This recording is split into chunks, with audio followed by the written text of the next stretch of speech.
Okay, so slide number 22. So we've made an observation, asked a question, formed a hypothesis, and made a prediction, do a test, or experimentation, analyze data is where we're getting to. And so we're kind of, once we are in the experiment, we have to start observing, right? We have to collect that data. Hang on, please, thank you.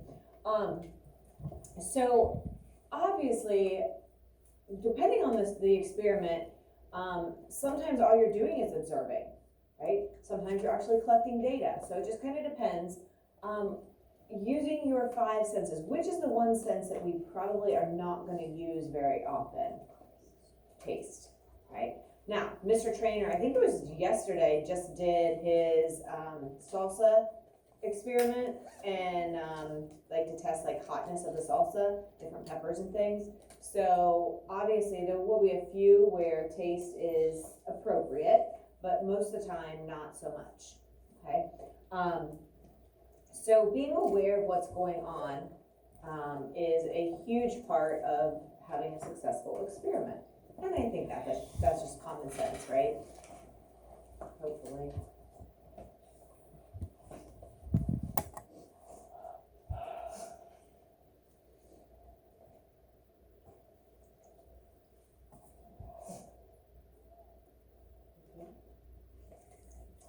All right, so we have to record information. You have to make sure that you are not just like, oh yeah, I'm gonna remember that. You have to be very diligent.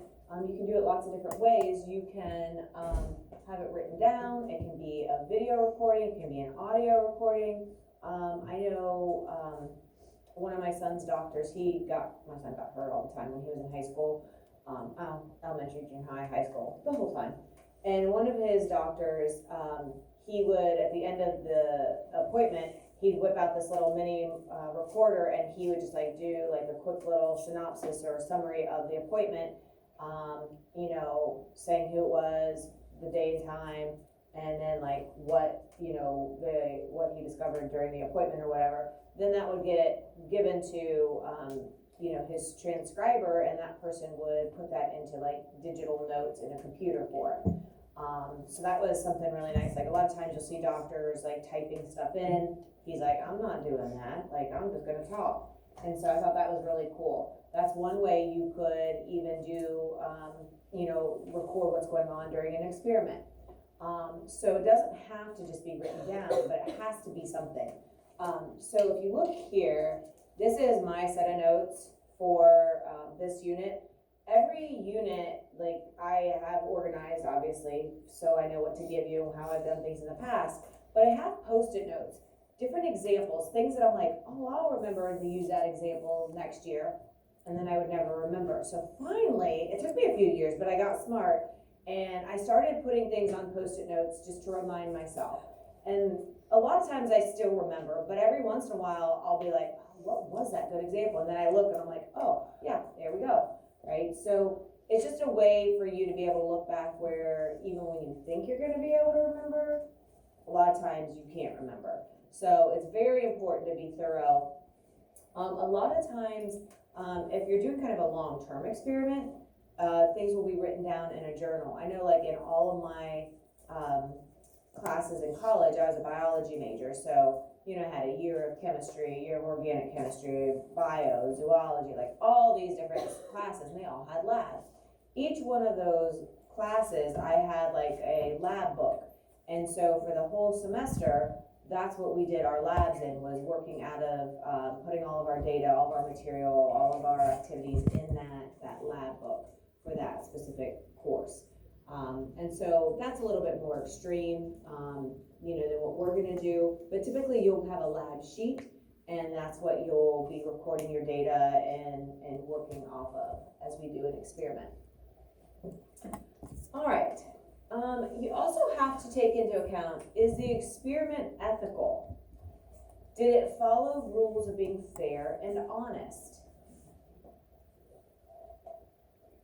Because let's face it, we can kind of sway the results sometimes. So like if you have two bouncy balls and you're holding both of them and you really, like maybe your hypothesis was that the large bouncy ball would bounce back up the highest. Well, it's hard not to maybe give that big bouncy ball like a little extra flick, like a little extra force, instead of just opening your hand and letting gravity work on it.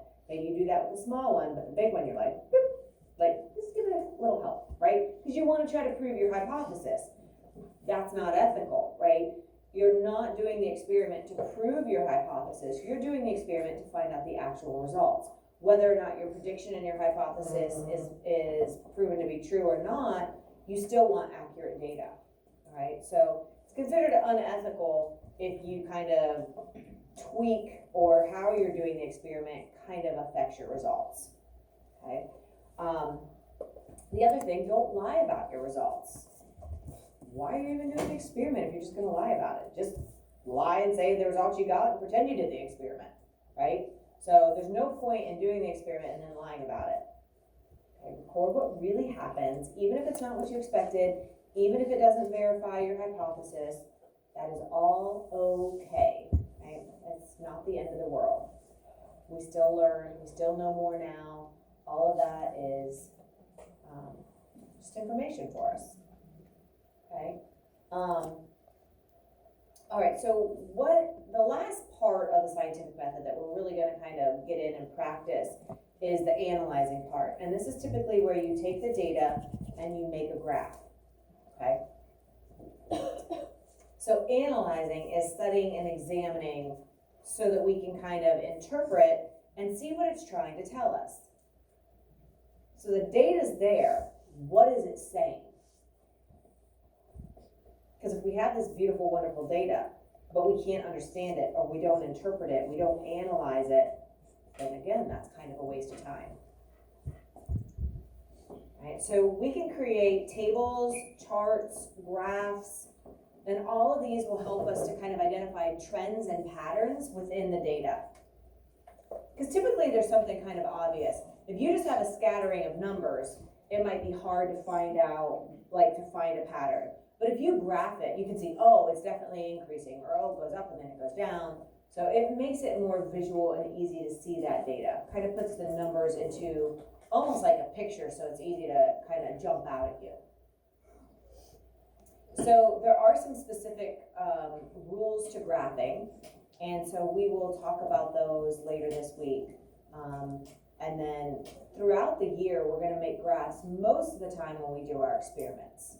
Right? So the graphing part is really important. There's kind of set ways of going about graphing things accurately and appropriately.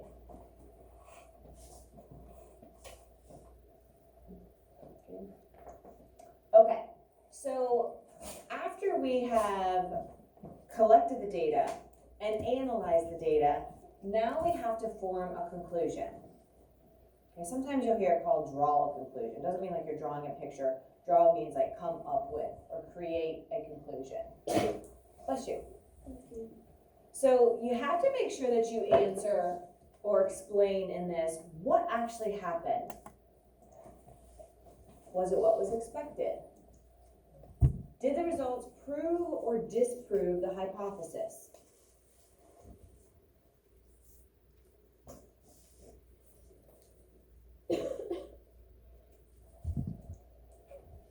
Did it solve the problem or answer that very first original question? So remember, usually you make an observation, it leads you to ask a question. And so that's the question that this is talking about. Did it actually answer what you had questioned? So is the large or the small bouncy ball the bounciest? Well, did you determine that? Was it small, was it large, or were they equal? So make sure you always refer back to that question and back to your hypothesis.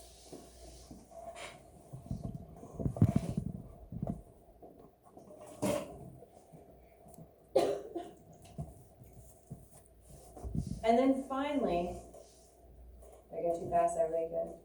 Okay. You have to communicate your results. So you don't want to just do all this work, do this big, wonderful experiment, and then be like, okay, cool. You want to share it. You want to talk about it. And you can do this very formally or you can do this very informally, it kind of depends.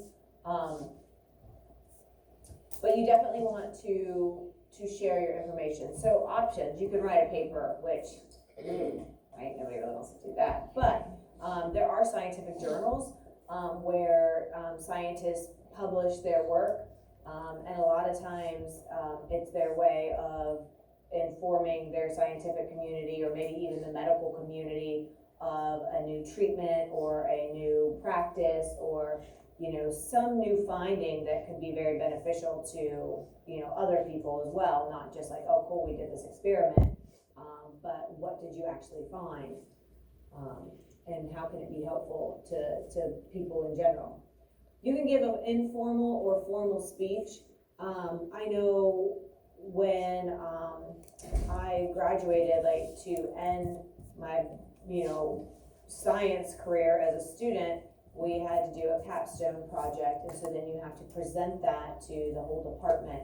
And so it's basically like this big long experiment, and then you report your findings and everything in a very formal situation, like in a big auditorium and stuff like that. So that would be very formal. Informal could be like, hey, you're just talking to your family about what you did in science class that day, right? Or at the end of most of our experiments in here, we will compare, different groups' data.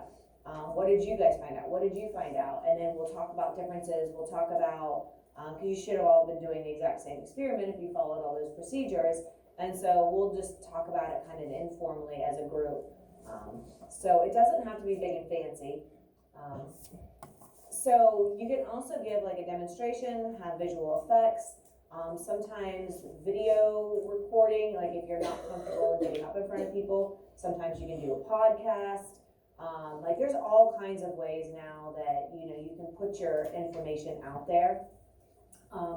Years ago, when some people were choosing to do the Mythbuster Science Fair, they recorded their experiment, actually the experimentation part, like they did the Mentos and Coke experiment, and so they actually recorded them putting the Mentos in the Coke and in the Sprite and in the root beer, and that way we actually got to see that as part of their presentation. So that was a really cool kind of aspect of things too, getting to actually see the experiment itself. And so that's kind of could be part of a video presentation or just part of a normal presentation, just showing that actual experiment itself. If it's something exciting, like if you're just looking at the pennies and if they're clean or not, probably not too thrilling, but the guider formed from the Mentos and Coke is usually pretty exciting, so that was fun. Thank you. You're my producer. You're on it. Good. So you can also use social media. I probably should add podcasts on there because they're so popular now too. But again, just a way of getting it out there. Right? Certainly if you learn something exciting or pretty interesting, like don't just keep it to yourself, right? You want to definitely get that out there and share it. Okay? And then very simply, you can discuss it with classmates, friends, or your family. So any kind of discussion is going to be good, depending on the situation. Like I was describing, like when I was in school, like I definitely had to do a very formal presentation. And a lot of times scientists and doctors will have to like go to different, conferences and things like that and present their findings. But that's, kind of on the extreme side of things. We can do things a lot more informally. All right, and then finally, repeat. So once you've done the experiment, it's good to do it several more times. Well, does it? I mean, it kind of seems like a waste of time if you're doing the same thing over and over and over. No, why? Because it makes your results more accurate. Absolutely. Sarah said it makes your results more accurate.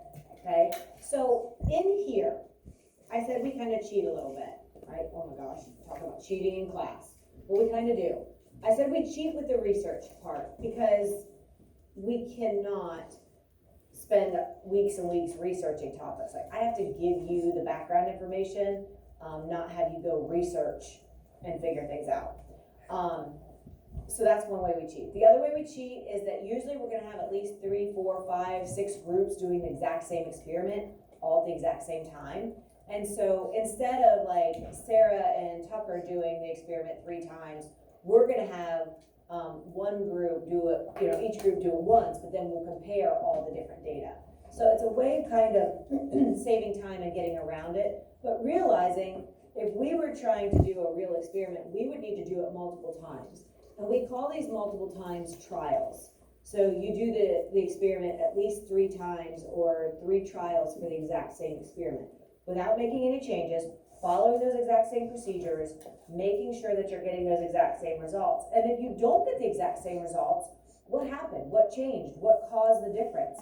And so sometimes we will have a group that has just random data, like off the wall, doesn't match all the rest of the class's data. And so when we get that, we stop and be like, okay, explain to me, walk me through exactly how you did the experiment. And a lot of times they'll be saying, and it's like, oh, that was it right there. Like, that's where, you went off track a little bit, and that's why you got those results. So typically, if we get some random results, we try to figure out why. Like, what happened? Was it human error? Was it something that you did? Or, what was it? So, again, as we get to different experiments, we'll do this, we'll talk through this, but it's a huge part of it. All right, so doing the experiment at least 3 times or 3 trials, if not more, does give you that more realistic data. It's kind of like your grades, right? You have 9 weeks worth of grades. Let's say you have 20 assignments. If I pick one of those assignments, I'm like, that's your 9 weeks grade. That might be good, that might be bad. What if you had been absent and you were a little bit behind and just didn't really have a good understanding of it? And it's like you had to take the assignment or do the assignment and you did it and it didn't go well. Or what if it was just really confusing stuff on that topic? Like maybe you didn't understand the variables and all I did was take your variables assignment. You did great on everything else, but bad on that, right? So it's almost like it gives you that average by doing multiple trials, okay? Not that you're combining your data, but it kind of that same idea.